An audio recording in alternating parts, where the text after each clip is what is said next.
Welcome to the Good, the Bad, and the Worst podcast where we watch movie trilogies and decide which movie is like biodigital jazz, man. I'm your host, Griner, and joining me tonight... I'm Luke Morgan, and you're really messing with my Zen thing, man.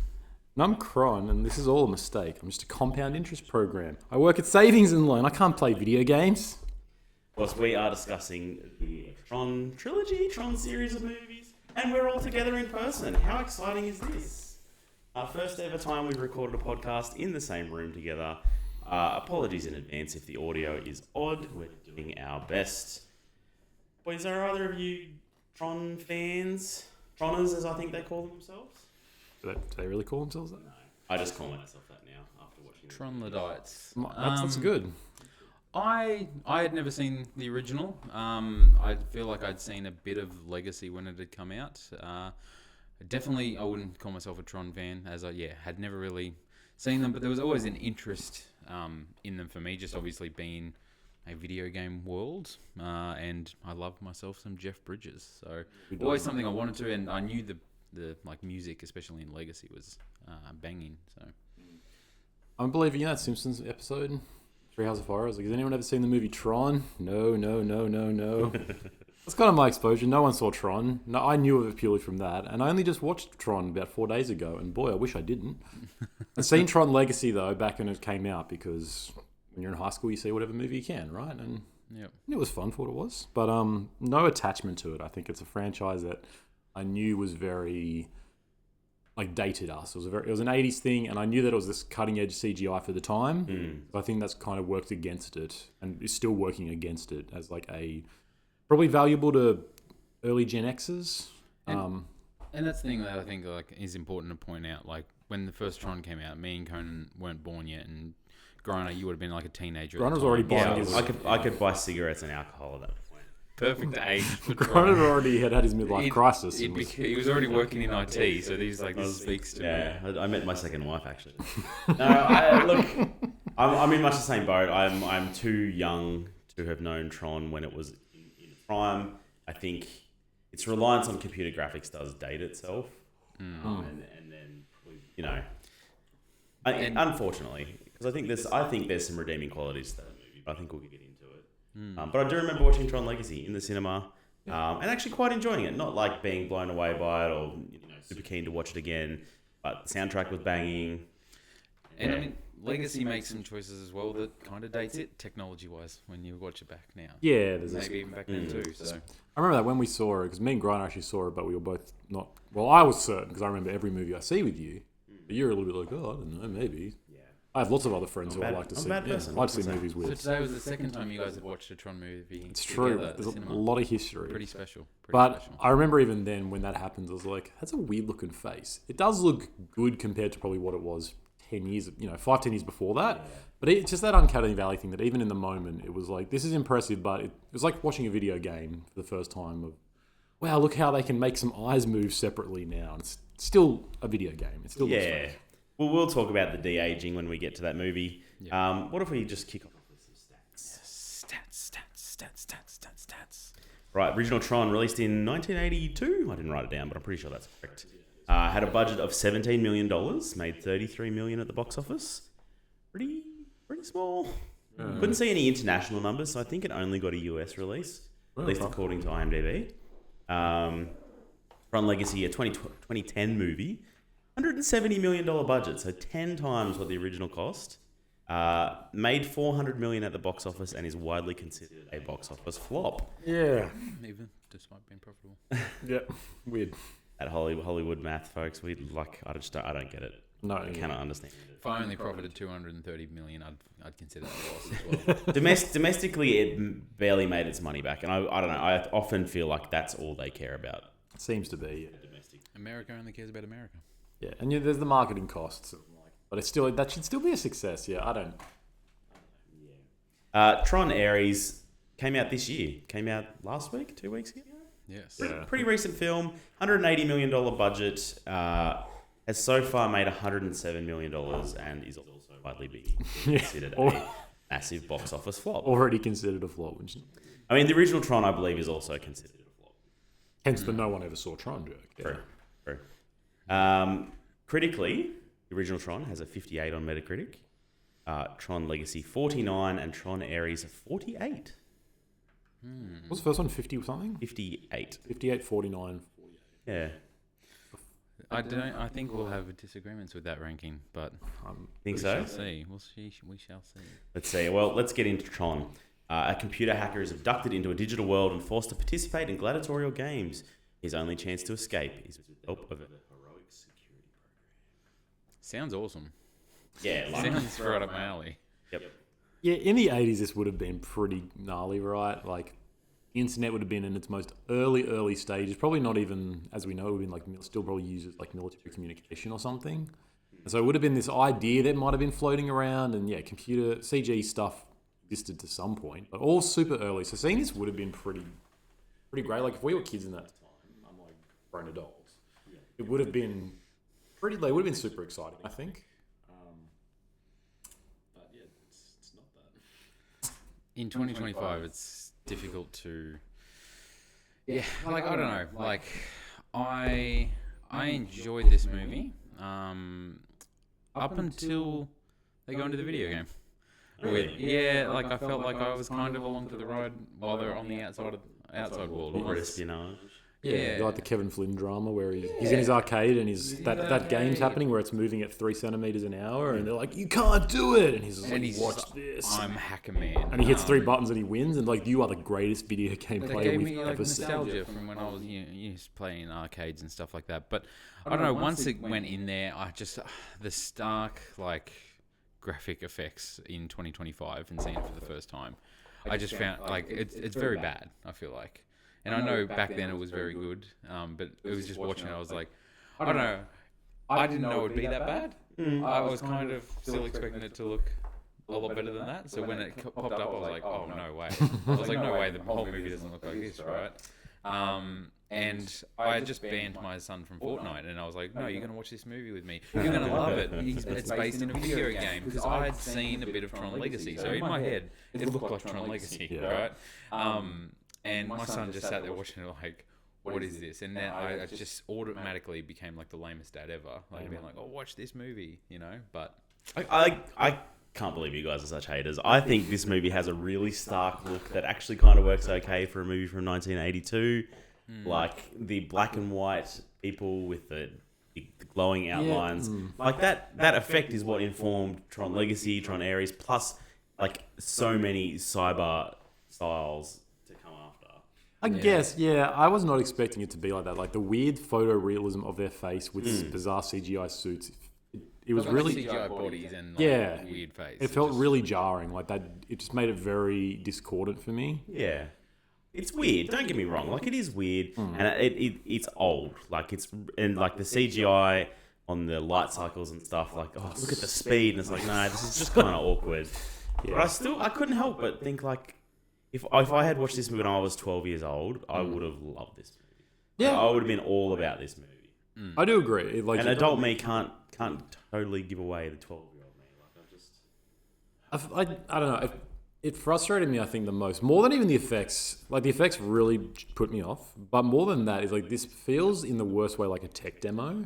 And it's like, look what we can do, and there is nothing behind this. And at first I thought I was just confused because I wasn't paying much attention because I was really not enjoying it. And I went on Letterboxd, and all the saints of Letterboxd were like, lots of them liked it. Like, great movie, makes no sense. And people were like, utter gibberish. I was like, thank you, it's not just me. This movie is complete nonsense. The plot makes... It didn't make sense. The plot's complete bullshit. I was struggling to follow along. Yeah. And they throw in these words, like, I was looking at some of the quotes, and they're like, they've never made a circuit that can hold you.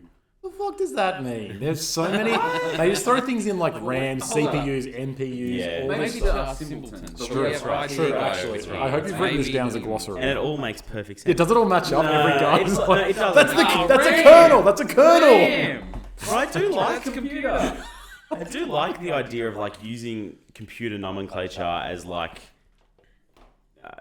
Well, like the building blocks for a world. Like you've got viruses, you've got malfunctions, you've got glitches, you've got, corruption. Like there's all these fun ways you can interlink. And I think they do a lot of that. They probably go too far and start talking about kernels and RAM and all sorts of random stuff that they shouldn't. But do you feel like they do that deeply enough? Because at start I was getting excited. I'm like, oh yeah, it's going to be like a virus program. He's going to be like an assassin in sliding through and like taking people out, and they're like, oh no, we're getting hit by this. And I mean, I don't know what there was in the 80s, so maybe that I can't be like, why aren't you referencing 4K resolution in this?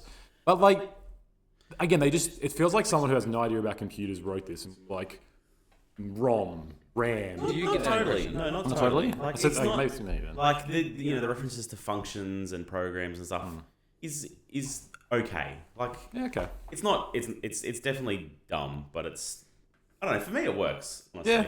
Like all that stuff works pretty well. You work with computers, so you would have more of an appreciation. For me, it was maybe that's it. Maybe it wasn't And dumb. I do wonder if that's like it's because of my background and work. Like that's why that appeals to me, and everyone else is your like, fancy. what? Why? Like, I was really getting keen for it. Like they were going to create a whole world this way. I was like, oh, they're going to make. I don't know the words to use, but yeah, they're going to use the nomenclature and almost make like a society where it's literally functions, almost like how the Matrix does it a little bit. Yeah. Later on, and I feel like they really didn't. They made a really bizarre, nonsense narrative with it because this movie is about the visuals. It's all about spectacle for that, and they're like, we don't really need this to make sense as long as we can have cool people in cool outfits doing cool stuff. In 2025, relying on cool visuals as your main thing, it doesn't hold up. But I just wanted to say, like, I found it really confusing, and obviously I think I went in with different expectations of what to expect, as in how it plays out and everything. But like, I feel like even the opening scene where you're seeing these people like Sark in the video game world as people, I was like, oh, so there's people in this world already. So in my head, I was like, oh, so it's not that weird that somebody gets sucked into the video game. That's not like this big turning point in the movie. Yeah, right. And obviously, but that's the code and he's separate. But I feel like there's nothing different between him and them, if you know what I mean. Like, so I feel like the novelty of him getting sucked into a video game isn't a big deal where the opening scene has people walking around as if they're in a video game. Would it was very weird. Would it have been better if they were all CGI and then this like half... You know, like that. Like what's that film? Pixel Man. Yeah, you know the film Clip to Blue by Alpha 65? Yeah. If they were all those type It of literally figures. came out 15 years after this movie. That's what I wanted. I wanted if they're all that music video. and then Jeff Bridges turns up and they're like, whoa, he is a god. Wow. That would have been cool. Because speaking of Jeff Bridges as a young man, I don't know if I'd ever really seen anything with him in it before, honestly. Like, his career starts 10 years earlier. So young. Like, I'm a big Lebowski fan. And so that's what I picture as Jeff Bridges as a young man. Yeah, he's always been sort of old, right? And so seeing him this, I was like, oh wow, he's really young. Yeah. You know what I mean? And like, he's like an incredibly handsome guy. I was just like, this guy is the coolest dude you've ever seen. Like, it's a perfect casting for this like video gamer who's young, he's fit, he's really handsome, he's got that kind of slight edge to him. I could relate to him straight away. Oh, absolutely. Like, I saw him. Awesome. Finally, I thought, represented. this is Luke. I was like, that's Luke right there. But I was like, damn. I don't know. That they get that right. They got a movie star. He's so charismatic. He's so handsome, and it's like, can't fault that. I just want Jeff Bridges to call me man. Like, he referred to me as man. My life would be complete. Is the Big Lebowski's whole thing ripping on this character almost? No. Or is like, I feel like that man reference, the constant use of it. Watching this, I was like, oh, he wasn't just Big Lebowski who came from this. Like, are they riffing on his cool guy persona? If you watch Big Lebowski after this, it kind of feels like a tie-in. Like this is like Big Lebowski is a sequel to it. Yeah, This is what happened. my exact thoughts. That's what happens to Flynn. I'll agree with you guys. Like, the plot doesn't make a lot of sense. Like the actual plot, once you get past the computer language, very simple. Like, it's just like get from point A to point B. Yeah. But they do a lot of like biblical analogies, like you know, like he's very clearly like a messiah figure Messianic in this figure, world. yeah. Well, they talk about religion a lot. And they like talk about The all user, all the programs who are waiting for someone. They're like, oh, there's a quote I had up just before. If I've still got it. Yeah, they're all waiting for the user. But they say like, oh, another cult member or another extremist. They refer to them as religious extremists, and then sure enough, the messianic figure arrives and he does save them. Like, that you almost can't fault them because that's a pretty like well tested thing. Any sort of concept or interesting genre movie you want to do, you stick a Jesus narrative in there. And that kind of works. It's like, we all understand it. It's easy to do. It's exciting. Like, that's a very common trope. So I get that if they're like... Because this movie would have been conceived, I imagine, as we need to show off tech stuff. We'll figure out the story later. Yeah. And so it's easy to imagine they had it and they're like, what do we do? Right? Jesus. Yeah. Yeah. He's cool. Yep. And so they just add that in. And that's part of why I don't think it works, because this story is complete nonsense. It's just Again, for me though, I'm like thinking of 12-year-old me and who would have been like, "Hey, this is cool." I hate 12-year-olds. Jesus. Yeah, so do I. I don't but- care what young me wants. That kid can piss off. 12-year-old me got beat up for a reason. You know what I mean? Like, he didn't know what was good for him. I just found, I don't know, and it could have just been like because I was, like, my interest in it was waning as I was watching it, but like I felt like even towards the end I was like, I have no idea what is going on, or what's happened to this person, or what's happening to these people. I just found it hard to follow, like, throughout the movie. But Yeah, and I don't know. I was not invested in the slightest in their journey, because Tron becomes a big character, and I always thought Tron was the world, right? Yep, so did so I. did I. But no, apparently he's an obscure defense program or something. I don't know. Obscure. The defense. Sorry. He's the And defense. but like I genuinely was enjoying the first 20 minutes before they're in there, and he's going into there and hacking it and stuff like that, and like that corporate espionage, like you said. I don't know, I really enjoyed that. And Yeah, I don't know. I just don't. Yeah, I think the whole Tron dynamic where they bring him in and they're kind of having this, this bromance, and they're really getting to know each other. It's meant to make you feel it. That didn't really work for me. The relationship with his ex, who's with Alan now. definitely doesn't want to be his ex. Yeah, and it's like a classic kind of. I feel like that's a big thing in the '80s, like that sort of love triangle. If she was with the wrong guy all along, it's very, very Gen X-y, that idea. Like a lot of John Hughes stuff deals. Yep. And so all that's like of the time, and it's fine, but I was just not invested in the slightest. And like if I really cared about Kevin Flynn getting out of there, I could have looked past the boringness. But yeah, I think the plot's not exciting. The characters are really bland and dry, except for Flynn. But he's kind of gimmicky. And then the whole reason we're here, the CG. I just could not. Do you guys like any of the other designs within the world? Like you've got the light cycles, you've got the recognizers, which is pretty like the flying ships. They're pretty big, iconic. They go and see that prophet dude who's like kind of lying down with his arms all strung up weird, like they climb like a half pyramid to get to him. It's bizarre. And I'm like, I wish they kind of went more in this weird direction, but they don't really do much. It would have been funnier to just go really wacky. Yeah. It's almost nonsense happenings, but you're just like, I don't care. I'm invested in this wacky journey. Yeah. I don't know. I guess there's nothing. I don't really like the disc battles. It's like becomes the iconic thing of like they're throwing glowing circles at each other. Yeah. And they do obviously a lot more in the next films where they really lean into the acrobatics of it. But yeah. I remember the light cycles. I remember playing this game on my dad's old Macintosh. It was basically that same game, and I had no idea what Tron was, and it wasn't called Tron. It was you're a pixel, and you just drew the lines, and you had to try to trap the other person in. And I always thought that was the most interesting thing back in the day. And so watching this, I was like, no, they ripped that off. Which obviously they got the idea from Fusion Frenzy on Xbox. I Yes. guess. Like, 'cause there's a game exactly like that. Naturally, yeah. Xbox. Bill Gates' favourite game. Yeah, exactly. Yeah. All right. Anything else we want to add to OG Tron? I feel like we're crapping on a movie that you enjoyed. A bit. I'm trying to, yeah. This is not like my favourite movie ever or anything like that. It's just more like I can see something in it that I would have really liked if I had seen it in 1982 and been around 12 years old. I'm on Letterboxd right now. Quote, 12-year-old me would have adored this movie. Exactly. I got one like. But 12-year-old me did not exist in 1982. Nor did any of me. I'm not that old. 22-year-old. Which is he was 12. Knew it was coming. All right. Well, should we go on to Tron Legacy? Yes. I think so, yeah. Tron Legacy came out in 2010. The son of a computer programmer goes looking for his father and ends up inside the digital world that his father... Oh my goodness. His father corrupted... What? Hold on. Let me start again. The son of a computer programmer goes looking for his father and ends up inside the digital world that his father designed. He meets his father's corrupted creation, a unique ally, who was born inside the digital world. This summary was too big to fit on the one page. You can tell this guy didn't watch the movie. Get a load of this guy. Yeah. I've only seen it like 3 times in the last 2 days. While the rest of us definitely watched it. Yeah. Boy. So yeah, I feel like I had seen most of this movie just without trying to over the years. Just it being on TV or something, or Trying to watch it. I had heard a lot about the soundtrack, obviously done by Daft Punk, which I really, really enjoy. Olivia Wilde was really big around this time as well. Yeah, I feel like this shot her into. And like you know, there was a lot of talk back in the day when this movie came out about just how visually impressive it was. Yeah.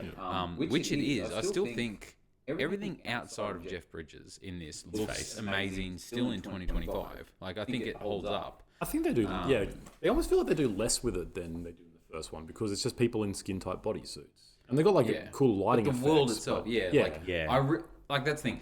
The world of Tron Legacy, like visually, I really like that. Like the neon blue and stuff.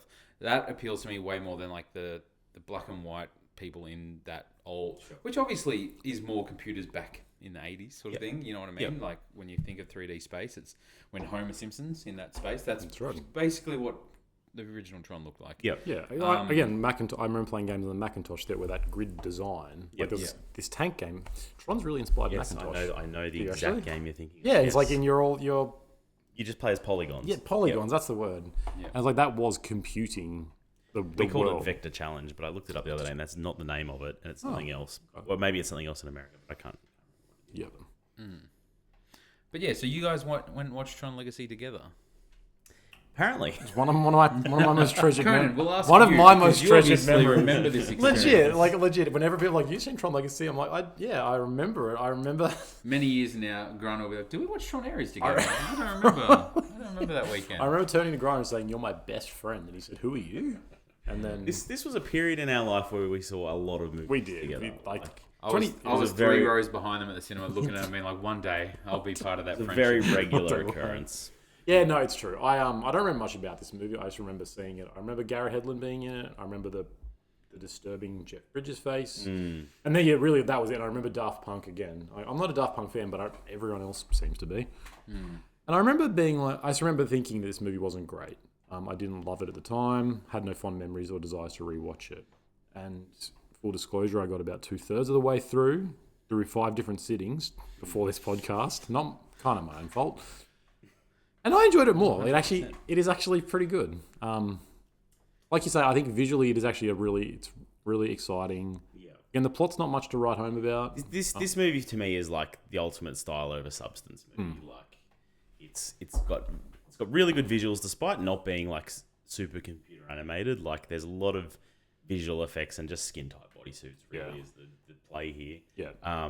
Music, I really love this soundtrack. I'm a fan of Daft Punk. I think they do a fantastic job of like soundtracking this movie. Yeah. It fits perfectly. And I didn't even remember it, but listening to this time, I am surprised. Because I was expecting to be just like EDM stuff that I don't care for. But yeah, they do. It's really, really solid.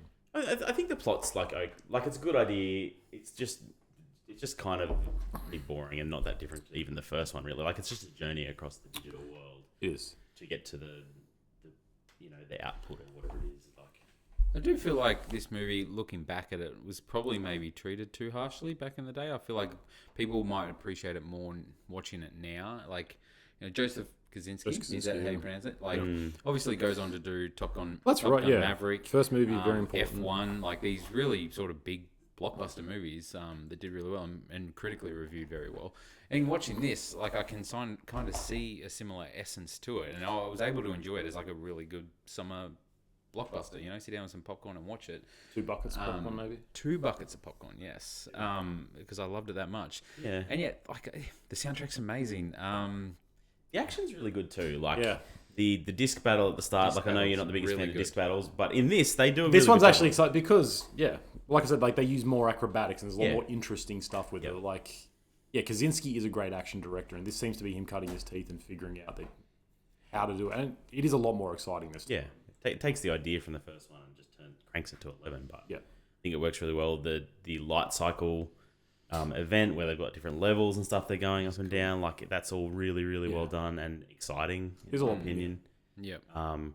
Hey, And then even like we just watched it a minute ago, but there's a club scene where there's a big fight and you've got Michael Sheen at the top shooting his cane. Like I don't know, that's a fun Being scene. very Like, over the top, but it's great. Yeah, Yeah. and it's got that classic, like the camera's rotating around as they're Yeah. fighting, and everyone's just sort of exploding into pixels, and that kind of works because it gets really confusing. But it's like with any martial arts film, some of the hits probably shouldn't track properly, but it's just fun because things are blowing up. There's lights moving around. It does work to its.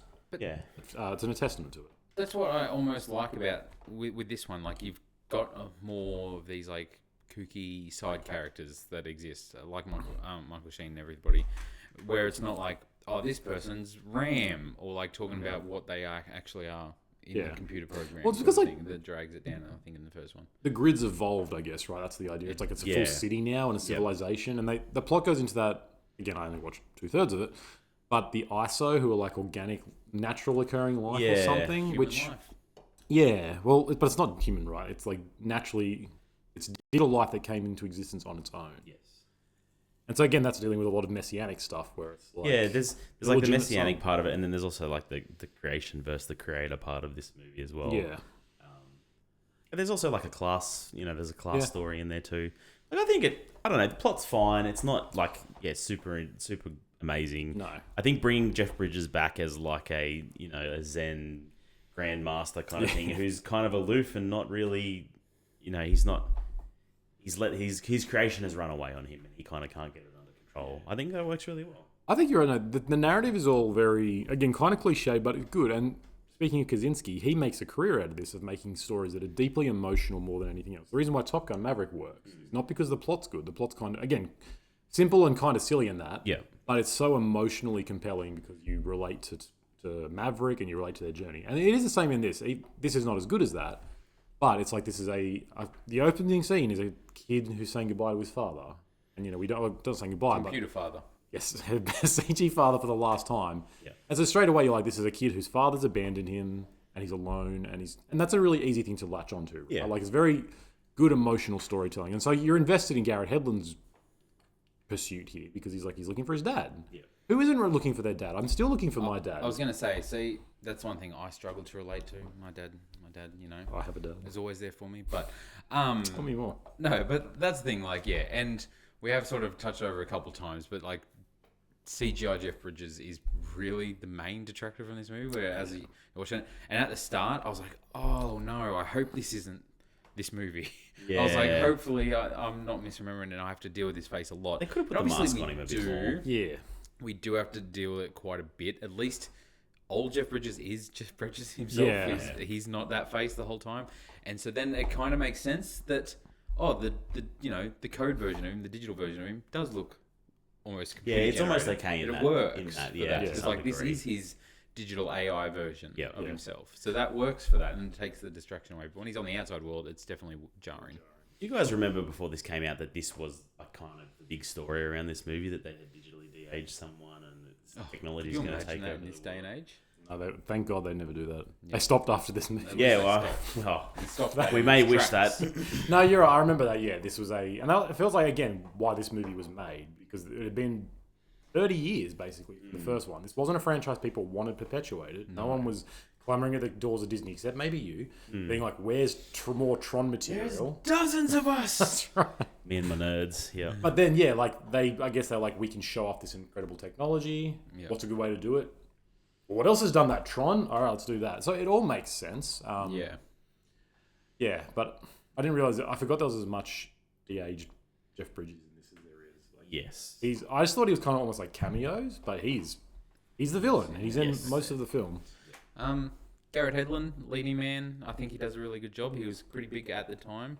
Like we said, Aragon and everything like that. It hasn't really done much since, which is a shame. Hopefully this movie didn't kill his career. But, I think he does a good job. Like, he's charismatic, and I think the chemistry between him and Olivia Wilde, and even him and Jeff Bridges, I like their relationship and dynamic between each other. Yeah, he's had a weird career. Yeah, like they read from 2004, comes in Troy, makes a bunch of big films. They really are trying to push him, and then he just kind of fades into side character roles and never anything huge. So yeah, he's working still, but yeah, it's just one of those stories. It feels like they really wanted him to be the next thing. He's like a Sam Worthington, Just couldn't quite do it. Doesn't really fit anywhere neatly, and so he's a bit lost. But I mean, he's in Tulsa King. He's a bit of TV now. yeah. So I'm sure he's alright. Yep. He's eating fine. Yeah. I think something I butt up against about with these movies is it happened a lot with the first one. Is this idea of like the digital future? Because looking it up, that came out First one came out in 82. 2 years later, we get Neuromancer, the Gibson cyberpunk that defines that genre. And that kind of becomes what we imagine, or what I imagine as like computerized worlds, right? Is like cyberpunk stuff. And so I think these movies deal with a sort of version of computer worlds that I am just not primed to enjoy.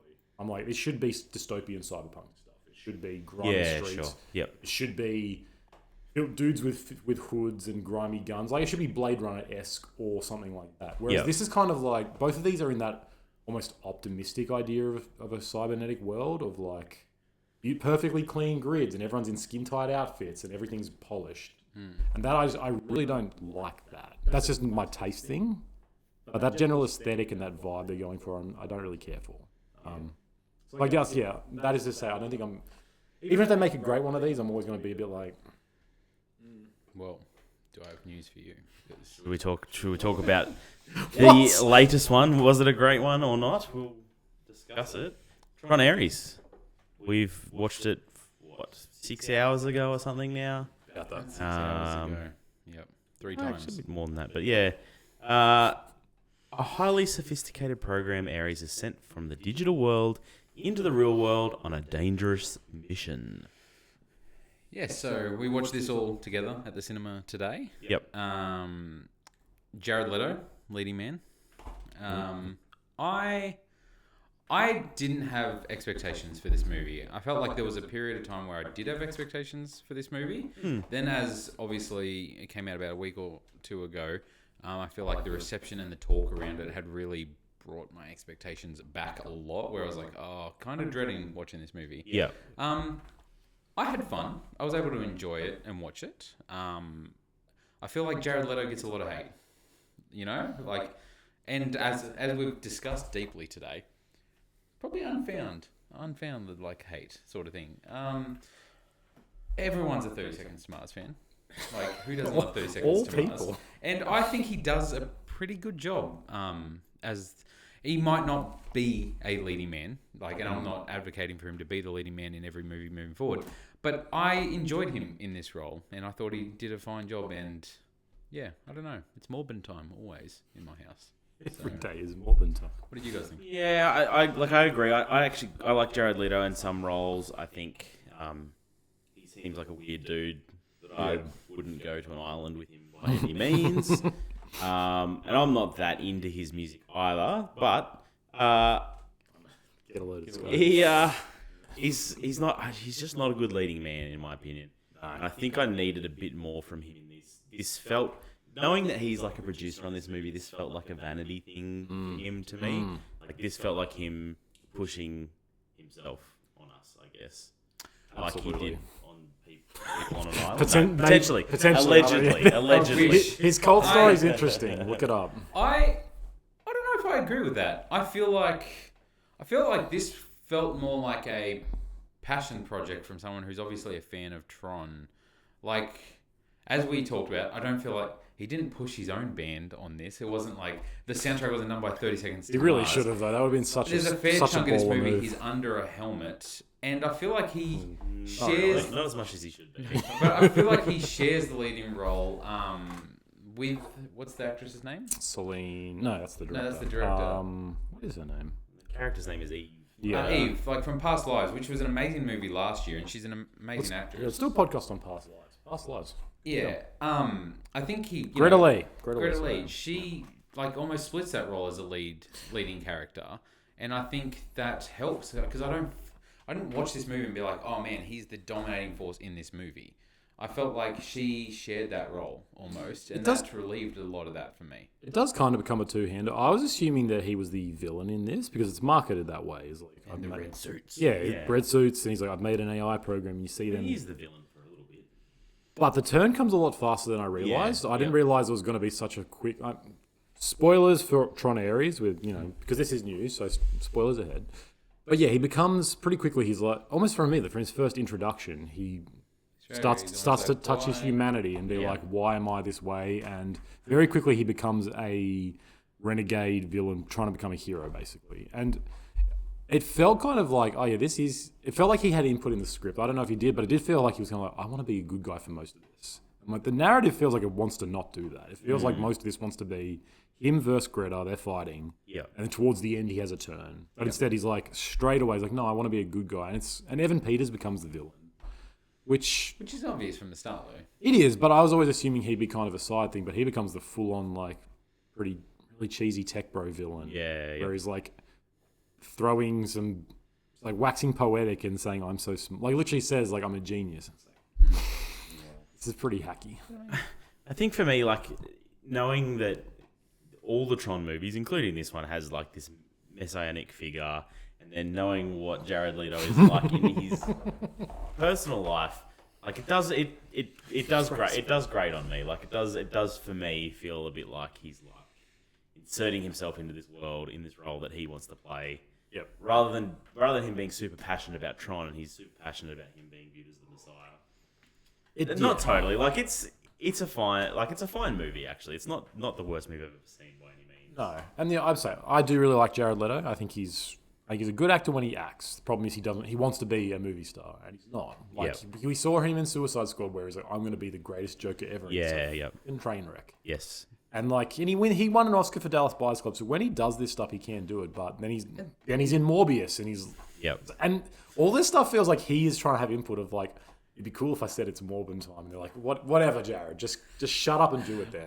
Yeah, so, like him leaning into that like memeing market wasn't a great move. It just comes across very unnatural. It's like, this isn't you. He's really good in Blade Runner 2049. Fantastic. Yes, again he's playing some really like weird cult leader sort of thing. Yep. A villainous side character and as well. He's great in that role again. So like there is that argument to be made. Another thing, obviously, when this was coming out, like I felt like I had a moment of being like, oh man, it's a shame Daft Punk isn't back for the soundtrack for this. But the soundtrack for this is amazing. Also, 9 Inch Nails. Also really good. Yeah. Incredible soundtrack. Like, and I felt like, in the cinema, like it was very loud. Like it was like bumping, the music. And I was just like constantly, I felt like I was bouncing my leg. I was like, oh wow, I really like the beat of this movie. Did you like it as much as Daft Punk's? Possibly. Possibly. Different. Yeah. But there was definitely constant throughout where I was like, oh yeah, I like this. Like I needed to make sure I download the score for this movie, know? Yeah. I mean, I did have that in Legacy as well. But yeah, I really enjoyed it. Yeah, it is a good soundtrack. I like that it's not just them trying to do Daft Punk. Like it's a lot more instrumental. There's some actual vocals in there as well. Yeah. Like but it's a really good take on the same kind of motif, I suppose. It does still feel techno-y, but like an evolved version. Yeah. Yeah, I mean, you don't hire Trent Reznor and Atticus Ross and be like, you don't hire them if you want something less than perfect. Like they just do they're like the best composing duo in Hollywood. Yeah. And they give it their all to all their stuff they do. But I agree, the music really worked in that. Evan Peters is good. I like Evan Peters. My big issue, the script is rubbish. The script is absolute rubbish. It's bad. The dialogue is awful. Yep. Characters are saying little quippy comments constantly. None of them are funny. They're announced like whoever the guy plays the comedic offsider to her. Yeah. His whole character is just like saying dumb shit. I don't think there was a single laugh in our cinema. No, it was very quiet cinema. I heard you chuckle a couple times. Honestly, sometimes it was like pity. Sometimes you make them like, I feel like I have to. I felt like I was like, no, every time you chuckled, I was like, that's surprising. I'm like, got a chuckle out of Conan. I'll write that down. I was like, interesting. Yeah. Must be a pity chuckle. Like, yeah, it was just really uncomfortable. It was like I felt bad for that guy that kept making them jokes. I was just like, oh, he's trying. Yeah, and he's a fine actor. He was in a season of Narcos, and he's done a few things. He's good, but Greta Lee is a fantastic actress. Yeah, but her character in this is super flat and just, my sister died. I'm leaving the company. She plays it well, though. Yeah. She's fun, but then she's got so many lines where she has to announce her emotions and say things like... Yeah, she's like exposition to the max, Constantly. and like I'm not going to show you my emotion. I'm going to tell you about my emotion. That's right. Tell you about what's going on. Yeah, my trauma. Yeah, I agree. The other thing that fell really flat for me, I think, is the action's pretty bad mostly in this movie. Like, you get a light cycle chase through the city, and it is so dull. Yeah. Like, real for me, like, I've watched lots of car chases in my life, and that one is like right down there is like pretty boring. I don't know. know. I don't know. That should be a really cool scene. Yeah, it should and be- that should they be a don't do standout anything moment. Like with it. interesting coming from someone who liked light cycles in the first one, but like no, as that scene's happening in the city, I was like, this is pretty cool. I like this.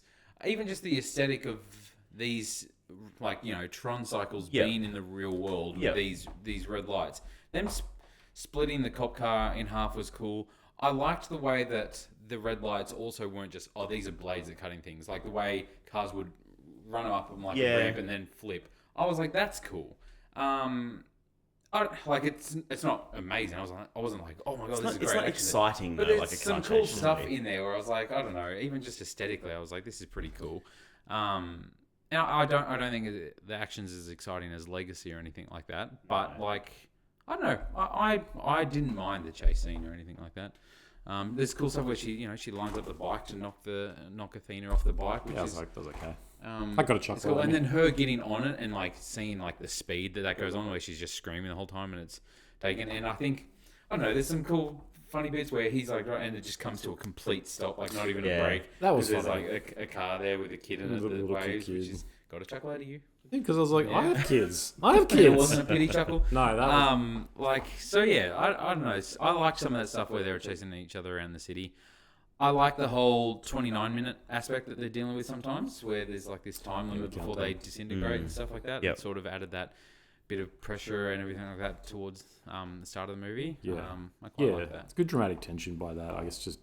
And like whenever it goes through their perspective, you see the counter. And so you're always Yeah. sort of checking to be like, Even how for long, how the long. opening scene with him when he's pitching him to all these like board executives, like it says, 2,700 something to like de-resolution or whatever, and I was like, oh, that's interesting. Before they had talked that there's a time reveal limit, it, Yeah. I was like, oh, that's interesting that it looks like he's only going to be out here for a certain amount of time. Yep. But yeah, I enjoy that. With the action scenes, I think, again, they have that problem of they are trying to... They have a gimmick, and they're like... And the gimmick is, this is in the real world. And so they're kind of relying on just enough... They're like, hopefully... It feels like they're hoping that's enough. Of being like, this light cycle cut a cop car in half. It's like, yeah, you got to do more. Like, it is cool to see a cop car get cut, but then showing lots of them zooming around, it isn't enough to just go, look, they're in the real world. Yeah. To really make me be like, wackadoo. Like, still needs to be exciting. Yeah. And to be fair, I thought they would do more. Like they cut the cop car in half, and you see that in the trailer. And that's really all we get when it comes to that mechanic sort of thing. Like, it's not this thing that they're constantly working in different ways. No. You probably wanted to see a cop get cut in half. I wanted as to well, see. like, I maybe. thought when we'd see that baby, and then he would zoom straight through, and then he'd like wipe the baby's face off his helmet, and he'd go, "Damn humans!" And then that would haunt him for the rest of the movie. That becomes When his he change becomes at a the good end. guy, yeah. When, Terrifier. when he keeps just being like, "I keep seeing this baby that I grew up with my motorcycle." Like and the Greta, boys, just completely. yeah, and Greta's Lisa, yeah, that's wrong. You shouldn't crush babies. And then he goes, Be a very different movie for sure. "Be a better movie." Griner, as a devout fan of the original Tron, Yeah. did you enjoy seeing the aesthetic of the original Tron and Jared Leto? Yeah, being I was gonna moved say, back like, to that old Tron. Yeah. I did appreciate it. It felt like almost like a cameo style thing. Like it's there for the sake of giving us some fan service. They don't do much of anything in that world. It was kind of funny to see him hop in the old bike Yeah, and just yeah, the for way sure. it moved. But then and he that. makes that comment. He says something. He's like, "Oh, retro." Or He's like Classic. classic. classic. He's like, He says it three Fuck times off. in the movie. There's I three know. times where he's like classic. Yeah, I don't know. I thought it was funny, like the fan service stuff that is in this movie, because like I don't know, it's like there's who are the fans? Yeah, Like it's Griner not a and bad three other point. guys, and it's I had the like, same thought. but I kind of liked that there was still fan service. It It did- was like, oh, okay. It was a nice little nod of like the going back. It felt more in conversation with the first one, whereas Legacy surprisingly Not much doesn't. fan service to Legacy. Which No, I mean, surprised Yeah. me. even though it's got Bridges, like he's the pivotal. Yeah, there's not a lot of like reference calls backs. It's like it's almost like they're trying to distance themselves. And Yeah. Bridges is very much a cameo in this. Yeah. Like, This- one scene really. Yeah, and this did feel a bit more of a nice little like, and spoiler alert for the very end credits. Evan Peters becomes Sark, who I'd forgotten was the villain from the first one. Yeah. And so if you're a super fan, you'd watch that and be like, "Oh, they're keeping it going" or something. And that's Which is what Griner said out loud. Yeah. Yeah. Griner stood up and was like, Sark. and we're like, whoa, what? That's how we knew it was Yeah, Sark. he was in his blue bodysuit, and everyone was like, "Oh, please no." But yeah, I was surprised. Like, obviously they address what happens to Flynn's son. Yeah. As in, like, he resigned and he's sort of disappeared a bit. But They do that annoying thing where it's just like news reporters giving a montage yeah, of what happened. but I really wanted more. I wanted a cameo from him. I wanted something to tie legacy into it. I thought it was weird they didn't have that. I was expecting that more than even Jeff Bridges. I was like, I thought you put Garrett Hedlund in. However, we I do thought get they a might have brought. tease. Is it Olivia Wilde, yeah. We do get a tease that Olivia Wilde is coming back. Did I miss that? Well, no, Jared Leto is at the end. Oh, that's right. He's got Yeah, a he's photo got of that them two, and then there's a photo of her, a separate photo, where it's like recently spotted on this date. Yes, you're So right. it's like she's still out in this world somewhere, and he's like, I'm gonna go find her. Too problematic things finding each other. Yeah, she's working for some like Kevin Spacey guy as well. He's on Epstein Island. Anyway, what do you guys think of Jeff Bridges' cameo? felt like a send off to Yeah, Jeff a little Bridges' bit. character, and I love seeing Jeff Bridges. So do I. He's getting old. He's getting old, but he's kind of doing his man shtick, which I enjoyed. Yeah, if he says man, I'm there for it. Problem is, it made it feel like he respected Jared Leto, which I feel like would not be the case in real life. I don't know. There was something about it. I had the same thought, and I was like, Jeff Bridges interacting with Jared Leto. Yeah. Yeah. Mustn't be that bad of a guy. And being like, you're all right, man. Like, I like your style or whatever he says. Like, I don't know. Afterwards, he went and had a shower. Why before don't he- you man? You know, I was like, yeah, Just okay. check better not bounce. It's funny. I had the exact same thought as well. I was like, this doesn't feel quite right. Like, Something. it's almost like, something yeah, off about it does feel like there is some of that stuff in the text, like Jared Leto's essence. And again, Maybe I respect Jeff Bridges. yeah, I don't know. I don't hate Jared Leto, but there is a sense of like something about it feels weird. It's like we're applying that, and I felt this exact same sort of tension between them. I don't think Bridges is really saying this. Jeff Bridges didn't know it was Jared Leto that he was talking to. Yeah, in it's the all movie. CG. He thought it was Tom Cruise. I thought Garrett Hedlund came back, so I'm so glad he's you're like, here, man. good to see you, son. And they're like, no, don't say that. They just Don't say that, dubbed Jeff. his mouth over. It looks really weird. Yep. Yeah, it was nice though. It was like it feels pretty necessary And to then, have yeah. one of them at least. He fades out, and Yeah.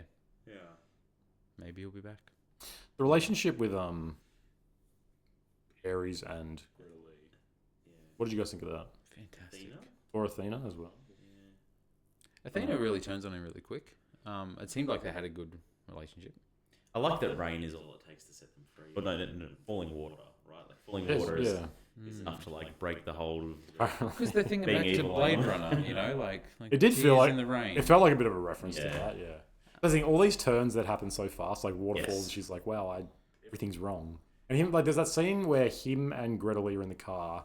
He's like, "So you still gonna quit your job? I read all your texts. But there's a lot of personal stuff. But hey, you're awesome. We should be friends." And it's like, this is a weirdly like it's gone from 0 to 100. Where that feels like the kind of conversation that should happen a lot later on after they've had lots more interactions. But it's gone from like pretty much nothing to them like being chummy. It just felt very bizarre. Yeah. A lot of weird lines from Jared Leto. Like, it's strange. A lot of music Strange references. Yeah, it's a really weird. Yeah, a lot like of Depeche Depeche Mode. Mode. Depeche Mode. Yes, that becomes a Which he talks about like 3 separate times. But yeah, I don't know. I don't mind. That's just supposed to be I don't funny. know. Like, I don't. Like, is there? it's essential in There's the a end.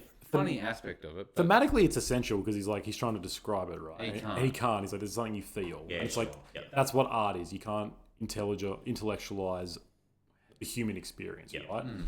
But yeah, it's a weird thing to pick. Like, why Depeche Mode? we all agree, and like, it should have been him listening to 30 Seconds to Mars and just being like, there's something can I you really imagine just like. how funny that would be, though? It would have been so self-referential. It would have been great. He like, hears himself singing, and he's just like, I love their blend of emo and how they became more poppy later on. I'm just here for the vibe for this. I guy. I would have appreciated so much more if he was like Yeah, had that like, awareness of like Go with it. He's you like, know? yeah, I am Jesus. At one point, you know, Eve walks in and Ares is sitting there watching Suicide Squad, and he's just like, "This is the pinnacle of Joker performances." I find That would have been amazing. All of that stuff would have been really funny. He has damage tattooed on his forehead, and I can relate.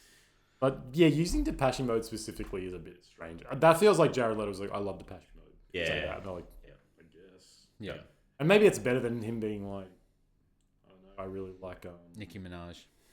she big in the 80s. No. But yeah, I don't know, one of those big bands like that everyone would reference. It feels a little bit more unique, but Journey. it's always played for laughs. And it's like no one's laughing at this. No, yeah, it's amazing how like little reaction to anything in this movie got out of the cinema. Yeah. Really. A bit sad. Pretty sad. Yeah. I don't know. Overall, I think we're all pretty dead. I didn't hate this movie.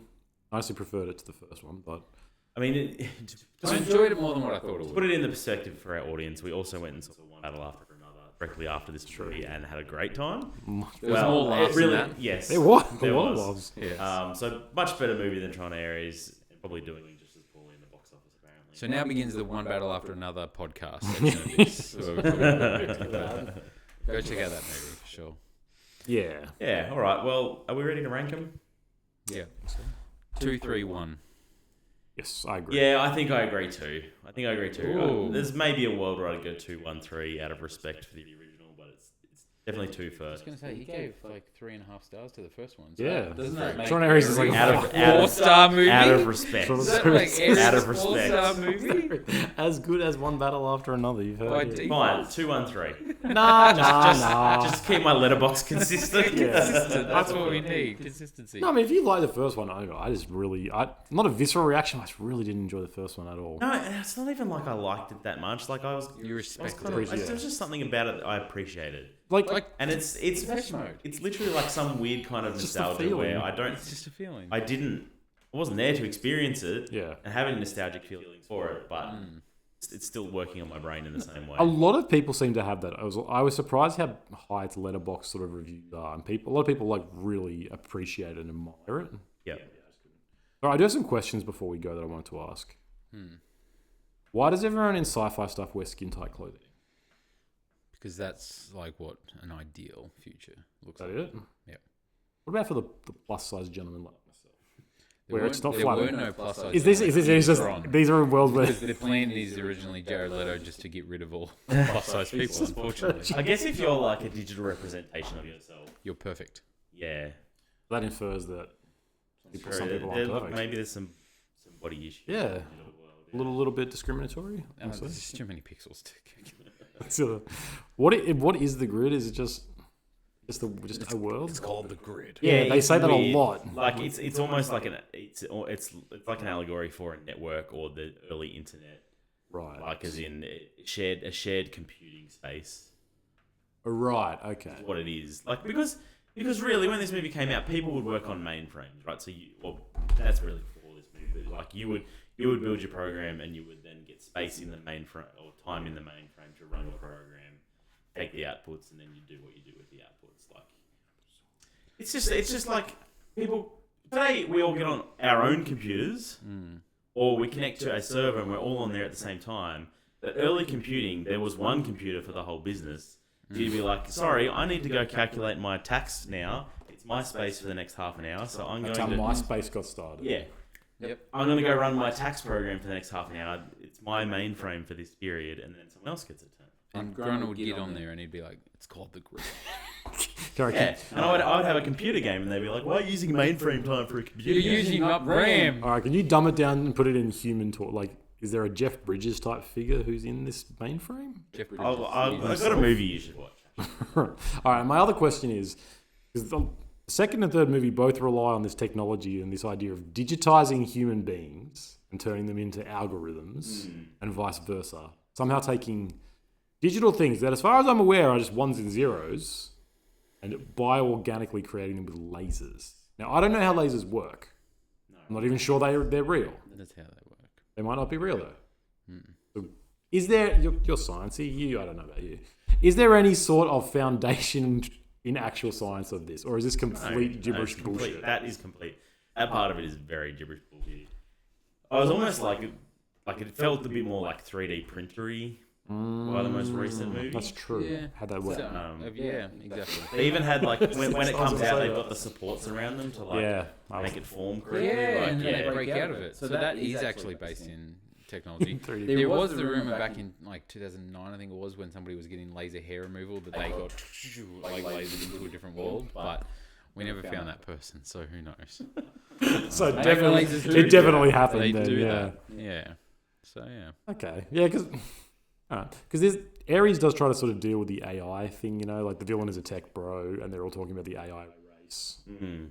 And then I was like, okay, maybe they're going to deal with this a bit more. And then instead, it's just like, don't worry, I developed lasers that create organic matter. And I'm like, Yeah. what? AI is not the next big race. It's lasers that create. Why am I doing that? Yeah, it's a bit strange. All right.